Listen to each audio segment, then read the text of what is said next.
La tarde del martes, sean bienvenidos, cordiales saludos. La última semanita que tenemos por delante, la última semana de la temporada del programa. Un librito en la mano no es una Biblia, parece, pero no lo es. Tiene que ver con gastronomía, entre otras cosas. Del garum al caviar ecológico.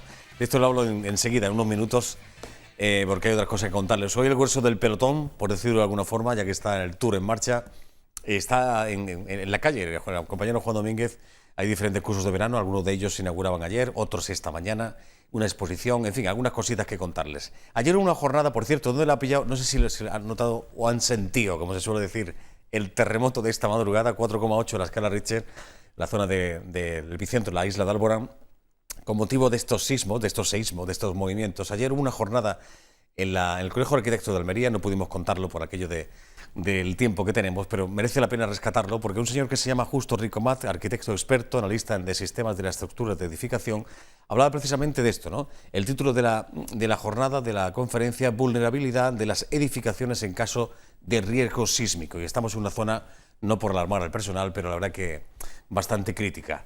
Allí estuvo el compañero Michel, Miguel Pérez. Bienvenido, buenas tardes. Cuéntanos. Joaquín, pues como bien dices, estamos aquí en el Colegio de Arquitectos. Almería, todos lo sabemos, está en una zona sísmica, se producen muchísimos movimientos, muchos más de los que pensamos, y los arquitectos también quieren abordar esta cuestión. Por eso tiene una jornada hoy. Y por eso está aquí Justo Amarrico. Muy buenas. Buenas. ¿En qué va a consistir esta jornada? ¿Qué van a hablar ustedes? Cuéntenos. Bueno, esta jornada es la primera de un ciclo en el cual lo que se pretende, por un lado, es la toma de conciencia de lo que es la vulnerabilidad sísmica. O sea, digamos, las consecuencias que puede tener para el patrimonio construido la existencia de un sismo del grado esperable en esta zona. Entonces, lo que vamos a hacer primero es hacer una exposición de cómo es la situación normativa, cómo se aborda ahora mismo la construcción de nuevos edificios y cuál es la diferencia y digamos, y los, entre comillas, las carencias que tiene la norma. A partir de ahí vamos a hacer un análisis de los edificios históricos, o sea, anteriores a la norma, y también lo que son los edificios de mayor, digamos, calidad y lo que constituye el patrimonio histórico. Entonces, el tema del riesgo ha habido, como sabéis, hace unos años un terremoto en Lorca, que aunque ha sido de gran intensidad, ha tenido un tiempo muy corto.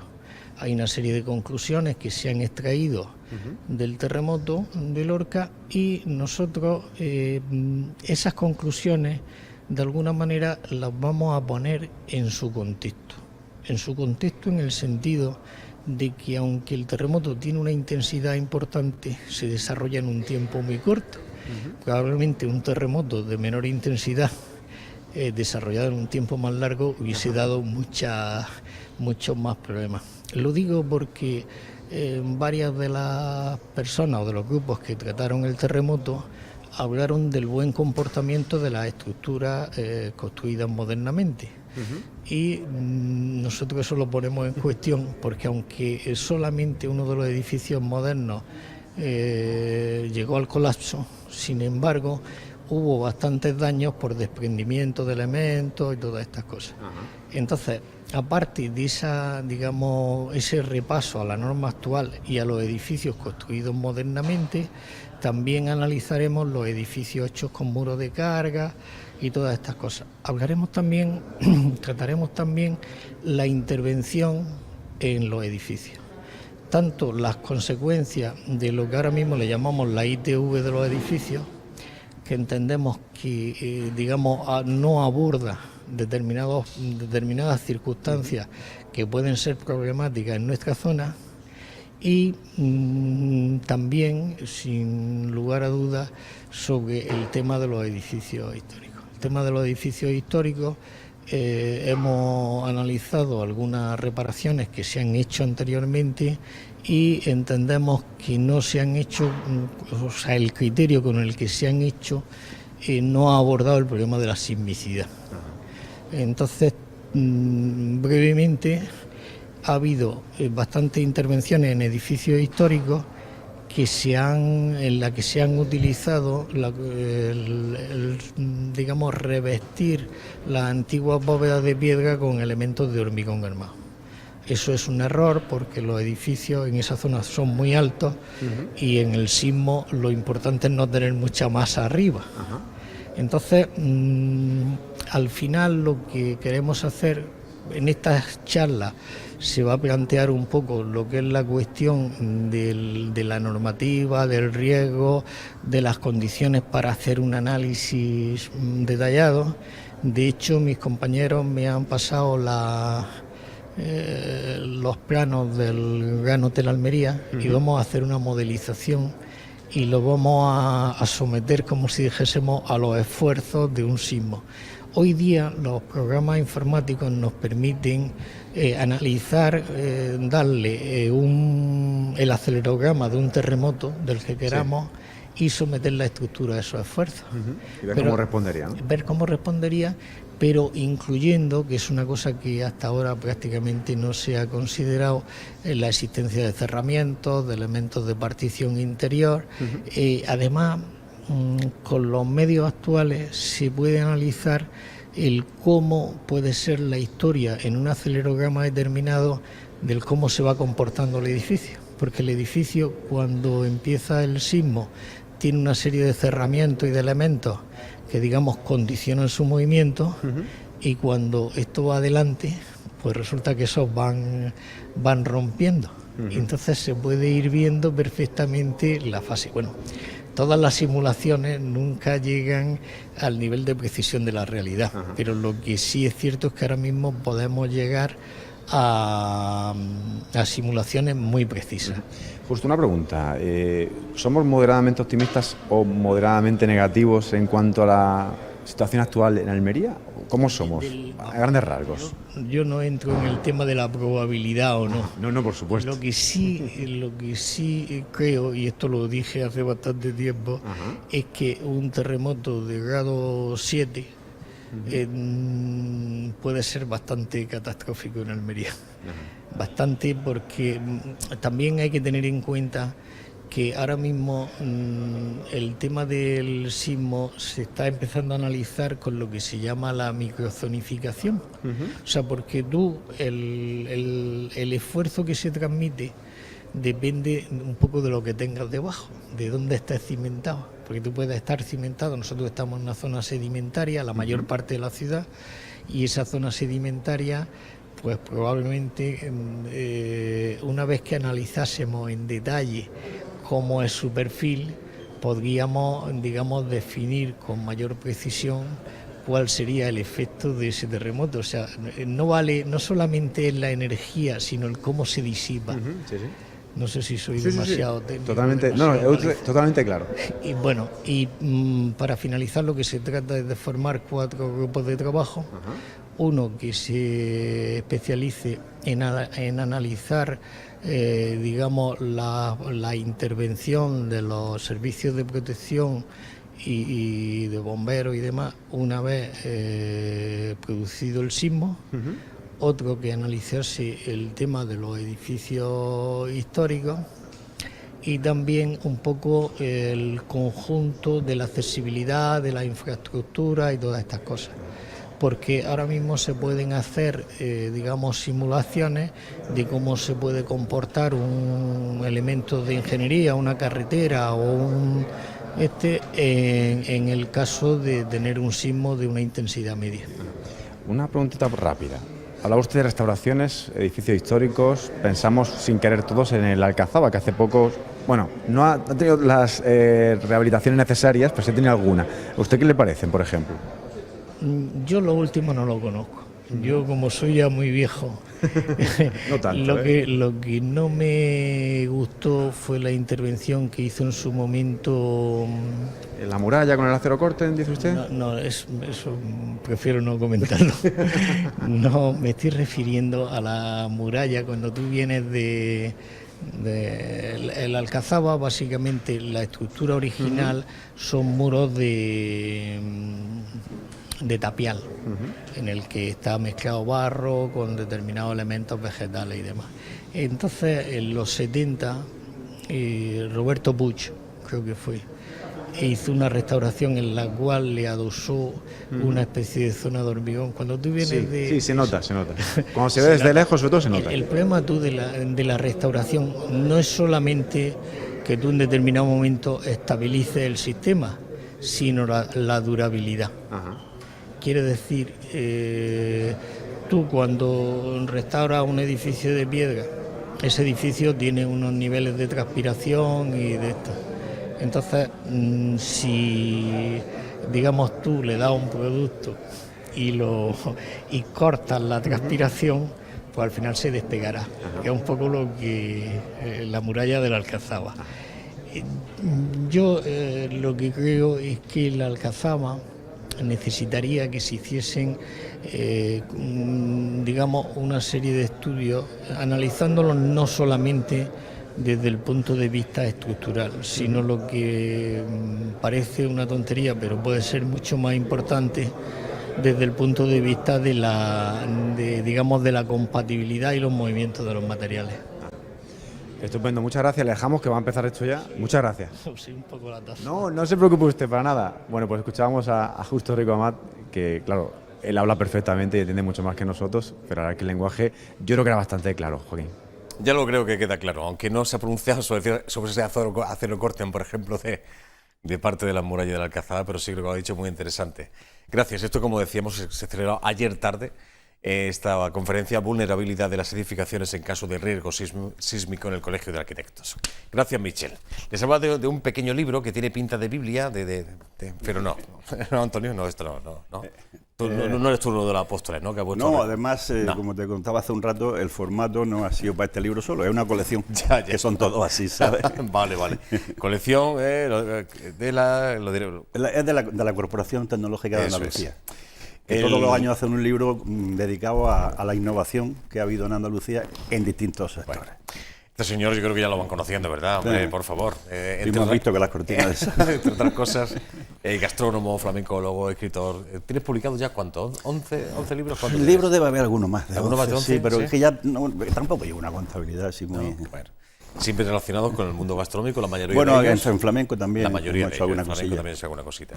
Del Garum al caviar ecológico, hitos y ritos de la gastronomía andaluza, es el título de este pequeño formato, pero la verdad que es muy interesante, cosillas muy chulas, como por ejemplo la primera escuela de cocina que se fundó. Pues fue la primera cocina, un emperador romano, andaluz, Adriano. Sí. Y un tipo que me ha llamado mucho la atención, un tipo, Antonio, a ver si tengo por aquí, Mariano Pardo de Figueroa, conocido como doctor pionero de la crítica gastronómica. Sí, este hombre era de Medina Sidonia, de Cádiz, un tío muy culto. Como casi siempre los gastrónomos, excepto algunas excepciones, suelen ser gente bastante, los gastrónomos que han hecho algo en la historia del flamenco, de la gastronomía. Y este hombre empezó a hacer crítica gastronómica, a escribir artículos en la prensa en Madrid a finales del siglo XIX, como 30 años antes que las primeras críticas que todo el mundo dice que el pionero fue Burnowski en París, en Francia, y empezó en los años 20. O sea que este hombre es un pionero.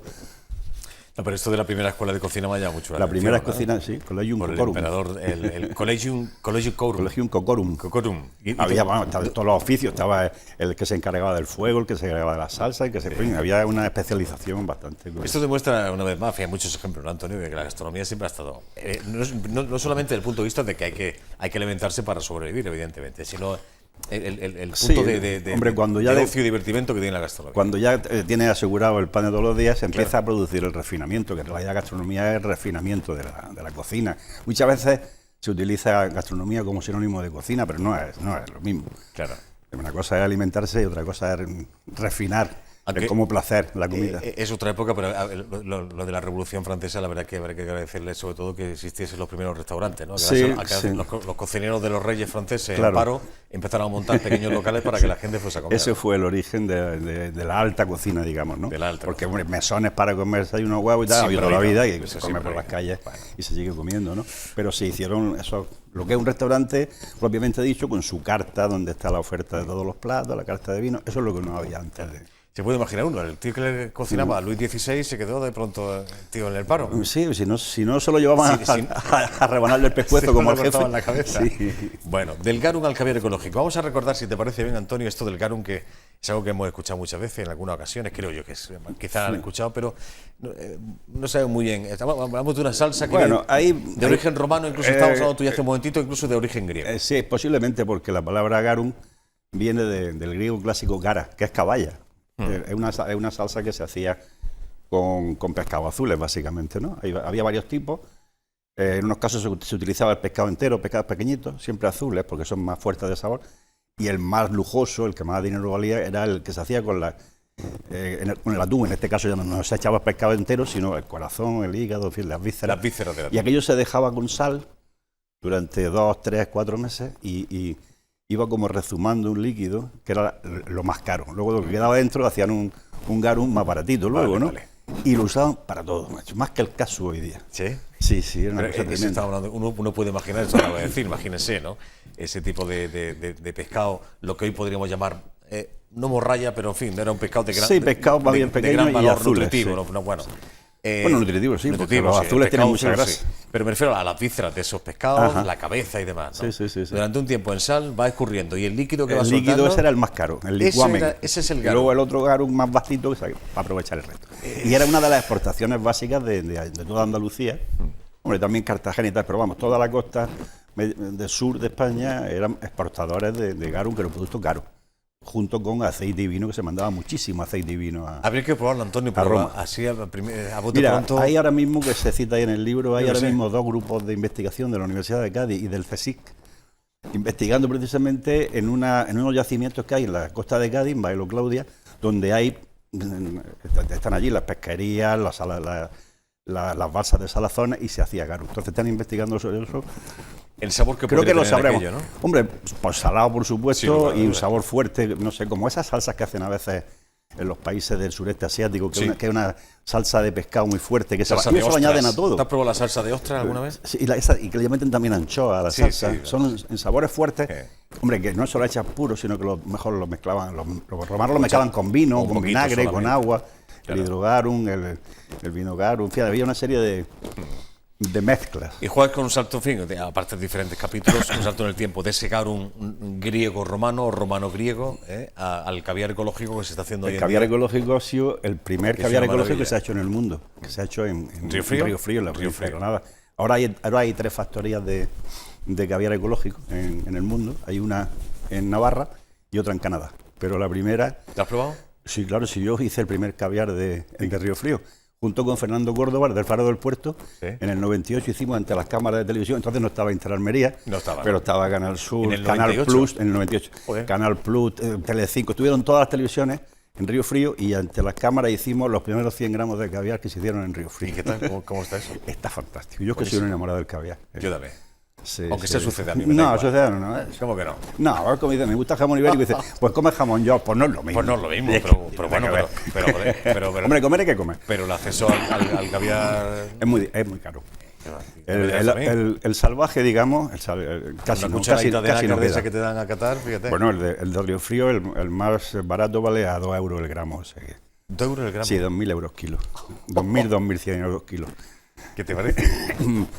Pues que bueno, que sí, esto no es para alimentarse. No, esto es para darse un lujo. Es para darse un homenaje. Pero en comparación, por ejemplo, con el que no es ese caviar ecológico, el que hemos conocido todavía, ¿tú lo has probado los dos? Sí, bueno, el caviar iraní, que durante mucho tiempo... Beluga y demás. Beluga y tal, que era relativamente accesible. Hoy es prohibitivo. Hoy se encuentra algunos, son 7.000, 8.000 euros kilo. Entonces, pues se podía comprar.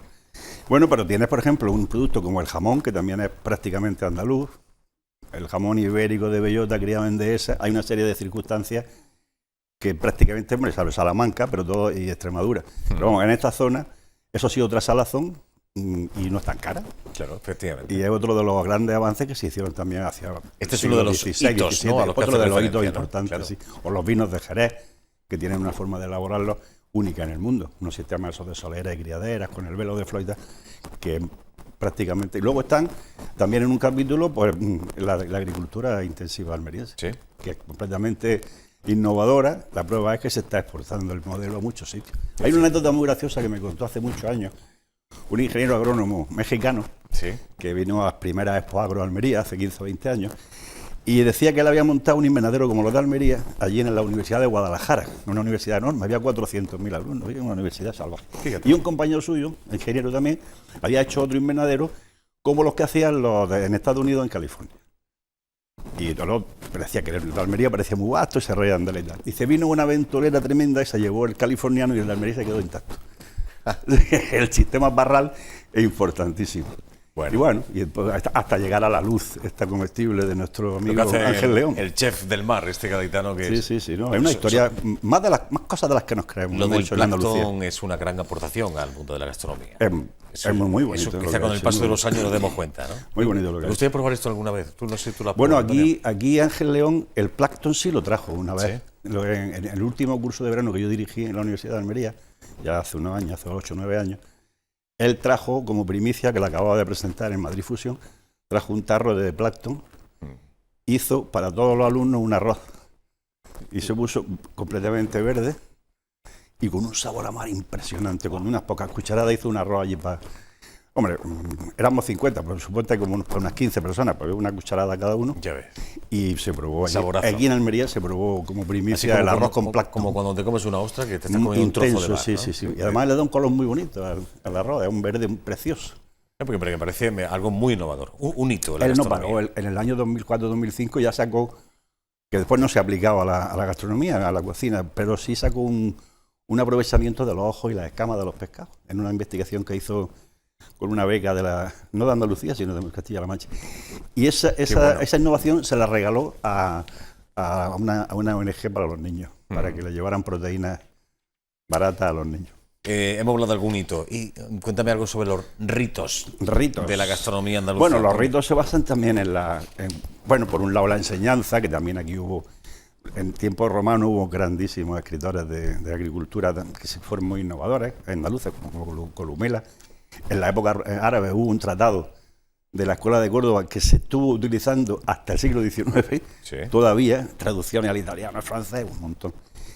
Y una cosa que a lo mejor a los almerienses nos puede interesar, la primera vez que se hizo una asignatura de cocina en la Escuela de Artes de Madrid, en 1918, lo promovió y fue profesora Carmen de Burgos, colombina. Fíjate. Sí, señor. Mira, yo incluso en alguna biografía, se ha publicado mucho sobre Colombini últimamente en Almería, no aparece en su bibliografía un libro que escribió que se llama Cocina Moderna, donde venían como 800 recetas, muchas de ellas de Almería, aunque no lo dice, pero no solamente recetas, sino que venía un curso práctico de cocina, desde cómo utilizar cada utensilio, los tipos de cocción, o sea, era una experta y fue la primera vez que se hizo en España eso. Una escuela de cocina hecha por un almeriense. Vanguardia, innovadora en muchos ámbitos. No nos lo creamos lo que somos. Ya lo creo que sí. Eso es lo que no hace falta, ni más ni menos. Hablando de recetas, ¿incluyes algo de recetario en este? No, recetas no. No hay nada. Es una historia de las innovaciones que se han producido en la ciencia de industria, vamos a seguir de despensa de lujo. La despensa de lujo, donde están todos esos productos, el caviar, lo que hemos dicho, el jamón, los vinos. Trío de ases y una reina. ¿A qué te refieres con esto? Pues me refiero a los 3 productos que son más importantes, que es el vino de Jerez, el jamón ibérico y el caviar beluga. El caviar ecológico. Y la reina es la trufa negra, que hay muy poquitas, pero algunas hay. ¿En qué parte de se han hecho, pues mira, además fue de los negra. Primeros sitios donde se hizo una plantación, digamos, entre comillas, artificial, que ahora ya se han hecho más por muchos sitios, que se hizo en la zona norte de la provincia de Granada, pegado ya a la sierra allí de Cazorla y tal, que como nunca te dice exactamente dónde es, porque no quieren que vaya la gente a mangarla, una finca que se llama La Losa. Yo la probé hace como 20 años, que también fueron pioneros en empezar a producir la trufa negra de una gran calidad. Ese producto, Antonio, se lo puede echar desde dos. Bueno, ahora tenemos en Almería, ¿eh? ¿Sí? Este año en Nochevieja he comido trufa negra de Almería. No soy capaz de enterarme de dónde está. ¿Y qué tal? Muy buena. ¿Está buena? Muy buena y muy buen precio. Y luego las transacciones son muy secretas. No, te veo en el bar tal. No, ven, vete aquí. Y te meten una... Me acaban de decir, por el pinganillo me acaban de decir dónde está la trufa esa. Dice por la zona de Oanes. Ahí dice de Oanes, otros dicen por Brucena. Puede ser. Bueno, puede ser, pero la verdad es que no te lo quiero decir. Digo, la versatilidad del producto, que lo mismo le raya una trufa de huevos fritos que hablamos de un plato de alta cocina, ¿no? Sí, la trufa tiene la auténtica, en eso se distingue, porque te venden muchas veces trufas negras, que son muy parecidas por fuera. Sí. Pero la diferencia es, te lo pones en la nariz. El olor. Y es definitivo, es que hay una diferencia tremenda. A mí me ha llamado mucho siempre la atención algún reportaje que he visto en televisión, en fin, esos perros que están, en fin, que tienen un olfato fantástico. están entrenados. Incluso utilizar cerdos para buscar la trufa. Los cerdos vas a tener un peligro. Que se la comen. Que se la No llega a tiempo. Tienen más para sensibilidad. quitársela de la boca. No tienes que entrenarlos, como a los perros hay que entrenarlos, a los cerdos no. No. Pero el cerdo se tira como un loco, porque le Bueno. encanta. El cerdo es como nosotros, le gusta todo. El te cerdo es un animal omnívoro. Te vienes a nuestros días porque hablas también en un capítulo del vaso campaniforme, que incluso aparece en la portada Ajá. de este libro, aunque aquí no se vea, a un material muy alberiense. Otra innovación. La marca grande, Cosentino, que es el Decton, ¿no? El Decton, primero el Silestone y luego el Decton ha sido una renovación, una revolución en las cocinas, no solamente por la belleza y por lo funcional, lo fácil que es para adaptarse a los espacios, sino porque es antibacterias, Claro. que en las cocinas son muy importantes. ¿Qué pasos tan importantes se han dado en Es muy cocina, importante. Antonio? La cocina, Por la cierto, higiene es fundamental. Hay un curso, ahora vamos a intentar contarle alguna cosita. Se ha inaugurado esta mañana un curso de verano de la UAL bajo el título La evolución del vino y la gastronomía, aspectos científicos, Ajá. culturales y sociales. Sí. Se celebra en la Taberna Entre Vinos, Barrio Nuevo Andalucía, y en el Varadero. Creo Ajá, que está, sí, este es el tercer año que lo hacen, creo. Sí. efectivamente. ¿Has estado? ¿Has No asistido a alguna está, ocasión? no está. ¿Sí? Bueno. Lo de los cursos de verano, tú has participado. Tú lo acabas Sí, de bueno, decir ya hace te un digo, momentito. hasta hace 8 o 9 años hice casi todos los años algunos. Y me da la impresión que uno de esos cursos que atrae más al personal, que llama la atención. Es que esto por del el- vino siempre trae, ¿te acuerdas hace poco cuando hicimos ese pequeño detallito ahí en el Instituto Ciudad de Almería? Sí, sí, que las estuviste tardes allí? del IA. Y se puso a reventar de gente. ¿Qué tal? ¿Qué tal estuvo? Estuvo muy bien, las chicas son una maravilla. Tenemos Las tres enólogas. las tres enólogas, pero que además con una pasión que tienen por el vino que da gusto oírle hablar de su trabajo, de cómo seleccionan, de cómo van cuidando la viña, de cómo hasta el último detalle. La verdad es que yo creo que este es el segundo salto de calidad, como dijimos el otro día del Y vino. estaba la plaza, como decía que, hasta la bandera. Habían puesto 80 de número 80 de plazas, tuvieron que ampliar a 100 y luego había como otras 50 personas de pie que se fueron, como aquello está abierto, pues iban llegando, se iban poniendo por allí. Está muy Estuvo sensacional, la verdad. Hay quien se pueda preguntar, este librito, que me lo hemos contado muy resumidamente, perdón, que hay más cosas y muy interesantes. Esto no se puede comprar. Ese es el problema y por eso en realidad casi No que se no hace me... como de regalo, ¿no? Casi Pareciera. que no pensaba en presentarlo, porque Bueno, pero como está él bien, lo hombre. hacen ellos, lo hacen para regalo. Aunque me dijeron que por el tipo especial de tema que era, iban a hacer una presentación a los medios, con lo cual dije yo, bueno, pues ya todos los medios estaré ahí en ese momento. sí. Dijeron mayo, por ahí, mayo, junio. Pero yo creo que ya a la fecha que estamos no se va a hacer. Digo, bueno, pues por lo menos lo que sí le podemos decir a los interesados es que está colgado, íntegro, y además con la misma maquetación del libro, no un texto en Word, sino en un PDF con la maqueta original.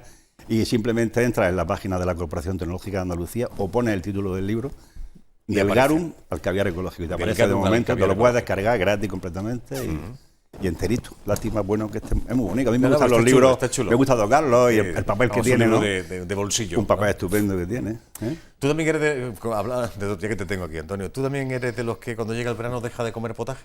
No, que va, hoy me comí una lenteja. Claro, es que Lo que pasa es que en vez de echarle chorizo y morcilla, la he hecho con un sofrito de manzana, es decir, cebolla y manzana en vez de cebolla y tomate, Sí. y unos trocitos de zanahoria nada más.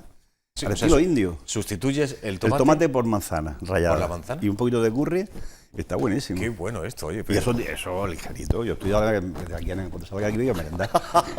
No, quiero decir, es que parece que cuando llega esta época la cuchara parece que... ¿pero No, por no, qué? que va, que va, que va. Si me dices por la temperatura, joder, pues saca el plato un ratito antes y te lo comes frío. Te puedes tomar, hay muchas cremas de verdura, por ejemplo, después tomarte fría. Es como el gazpacho, Antonio, vamos a una cosa. ¿Por qué el gazpacho solamente se toma en verano? Bueno, pues no es una sopa de yo creo tomate. que son las costumbres como los helados. El helado está más bueno en invierno que en Pues si verano. no quieres tomarte el gazpacho frío, que en invierno hace 10 Hay grados, gazpachos calientes en lo sacas del Andalucía. frigo y te lo tomas templado. Fíjate qué fácil. Y ¿no? en Andalucía sí hay gazpachos calientes. ¿eh? Ya, que no. Pues son costumbres cuando llegan, cuando hay Bueno, cambio, pues sí, cambio pero de es un plato época, refrescante, que está bien. En fin. Pues yo a la cuchara le sigo pegando, ¿qué quieres Sí, que te la diga? cuchara yo creo que es fundamental, porque hay una relación ahí de equilibrio de productos que te comes que son necesarios para el cuerpo humano. Y con chorizo y con Que morcilla. yo creo que el chorizo y la morcilla pues le pones menos, o lo dejas para invierno y en verano le pones nada más Yo tengo que hacer esto de sofrito una que me has dicho. verdurita. O sea, el sofrito en vez de poner tomate, poner manzana. Exactamente, tú haces el sofrito de cebolla, cuando está la cebolla lista le echas la manzana rallada y luego le pones tú un poquito de sal y pimienta y un poquito de curry si te Punto de gusta. curry. Le da un toque así. Y te sale una lenteja riquísima. Qué bueno. Si quieres trompezones, pues le pones alguna verdurilla. Claro. Bueno, ¿algún descubrimiento? Yo siempre te pregunto. Descubrimiento, no, están cerrando sitios que me gustaban. ¿Están cerrando sitios? Hay que hacerle más. Por ejemplo. Han cerrado Pimienta Rosa hace 2 días y la cervecería El 6, que me gustaba mucho. En fin, ¿qué vamos a hacer? ¿La cervecería El 6 ha cerrado? Ha cerrado, sí. Estuve asistiendo por casualidad. Amigo Después Roberto, del recital de Cerrita, Sí. fui a tomarme una comida y dice, hombre, llega a tiempo para la clausura. Estaban cerrando el kiosco y ya se iban. Qué barbaridad. ¿Qué vamos a hacer? Bueno, Hombre, la próxima vez te contaré si abren alguno. Que vamos. Antonio, muchas gracias por tu visita. Hombre, encantadísimo. Enhorabuena por tu Muchas aportación gracias. Muchas gracias. al mundo de la gastronomía. Si quieren, lo que decía Antonio, solamente con teclar el título, del garum al caviar ecológico, hito y rito de la gastronomía andaluza, ¿te aparece? Con la parte primera del título. Solamente del garum al caviar ecológico y el PDF que se puede descargar Sí, para puede echar un descargar. vistazo a lo que hay. Bueno, cursos de verano. Ayer estuvimos en la inauguración, muy interesante. Vuelvo a repetir, esto nos atañe a todos, evidentemente, y desgraciadamente, como es la lucha contra el terrorismo islámico. Diferentes ponentes, diferentes conferencias. Avanza el curso esta tarde. De nuevo, mesa redonda, desafíos del antiterrorismo en España. Nos atienden en unos minutos los 2 ponentes. Juan Domínguez, bienvenido, buenas tardes. Adelante. Así es, Joaquín, efectivamente, los cursos de verano de la Universidad de Almería, y aquí nos hemos venido al Hotel AC para hablar precisamente con Antonio Segura. Como decía, cursos de verano de la Universidad de Almería y el tema desafíos en la lucha contra el terrorismo islámico.